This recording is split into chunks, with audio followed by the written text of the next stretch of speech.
వీరి గణేష్ కు కాంగ్రెస్ కు ఓటేస్తే అది బీజేపీకి వేసినట్టే. ఆయన ఇప్పుడు గెలవగానే పుసుకున గెలిచిండు అనుకో మళ్ళీ బీజేపీలోకి పోతాడు. అది మాట్లాడుకోవడం వచ్చిందా? అందుకే మీకు ఇదంతా మ్యాచ్ ఫిక్సింగ్ నడుస్తుంది ఇక్కడ అంతా కంటోన్మెంట్. అందుకే ప్రజలు ఎవ్వరు నమ్ముతలేరు. ప్రజలు ఎవరు నమ్ముతున్నారు?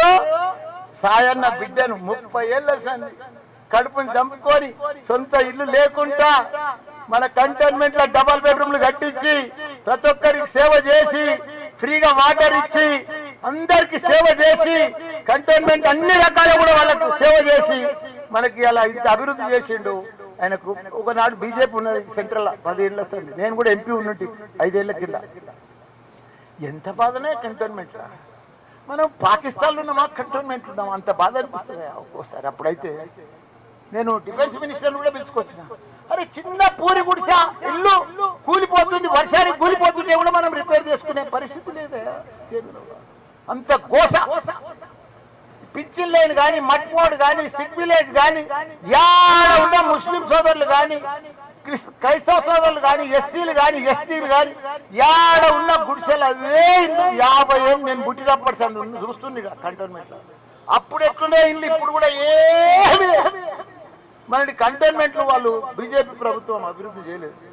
ఇప్పుడు మన రాగిడి లక్ష్మారెడ్డి అన్న ఎంపీ అయిందనుకో నా లెక్క దుమ్ము లేపుతాడు. దయచేసి అందరికి కూడా చెప్తున్నా, మన రాగిడి లక్ష్మారెడ్డిని ఎంపీ గెలిపియాలి. గెలుస్తున్నాడు. ఇంతమంది ఎమ్మెల్యేలు ఉన్నాయా? డైరెక్ట్ రమ్మని ఛాలెంజ్ కూడా చేస్తాం మేము. మా ఎంపీ గెలుస్తున్నాడు, మా ఎమ్మెల్యే గెలుస్తున్నాడు. ఓపెన్ ఛాలెంజ్ చేస్తాం ఈ 2 సీట్లను. ఎందుకంటే గ్యారెంటీ ప్రజలు మా దగ్గర ఉన్నాయి. మేము ప్రజలకు సేవ చేస్తాం, అన్ని రకాల సేవ చేస్తాం. మాకు ఓటు అడిగే హక్కు ఉన్నది కాబట్టి మాకు ఆ నమ్మకం కూడా వచ్చింది. మా కేసీఆర్ కాలుకు నొప్పి అయినా ఆపరేషన్ అయినా బస్సు యాత్ర ఊరు జిల్లా తిరుగుతారు. ప్రజలు ఎంత పెద్ద ఆదరణ. అసలు కాంగ్రెస్ బీజేపీకి మనుషులే లేరు. సభలన్నీ ఫెయిలు, ఎక్కడెక్కడ ఫ్లాప్. వాళ్ళ షోలన్నీ ఫ్లాప్ షోలు పోతున్నాయి. పరేషాన్ అవుతున్నాం. మేము 10-11 అంటున్నాం, మాకు 14 కూడా రావచ్చు. మాకు లెక్క కూడా తెలుస్తలేదు. ఎందుకంటే రోజు మా క్రాప్ పెరుగుతుంది. రోజు మా సర్వే రిపోర్ట్ రోజు పెరుగుతుంది. ఇప్పుడు మా సర్వే రిపోర్ట్ ఎంత కుడతాయి? 38, 30, 42 వాళ్ళది, 28 బీజేపీ, 27 కాంగ్రెస్. థర్డ్ ప్లేస్ మా దగ్గర. అంత ఘోరం. అసలు నాకే విచిత్రం అనిపిస్తుంది. అంత గ్రాఫ్ పెరిగిపోయింది, అంత ఇది వచ్చేస్తుంది. మా అన్న ఎన్ని నోములు మోసిండు, ఎంత కష్టపడ్డాడు.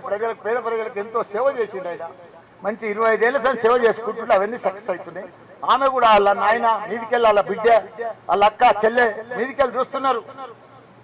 సాయన్న మీదికెళ్ళి మిమ్మల్ని కూడా చూస్తున్నాడు. అందరినీ మంచిగా రాయండి, మంచిగా చూడండి, మంచిగా పేపర్లో పెట్టండి. ఎందుకంటే ఆయన మీ అందరికి కూడా సేవ చేసిండు, కష్టపడ్డాడు 30 ఏళ్ళ సంది.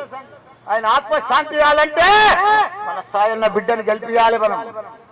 కాబట్టి మనం ఆ సాయన్న రుణం తీర్చుకోవాలంటే సాయన్న బిడ్డకు ఓటేయాలని.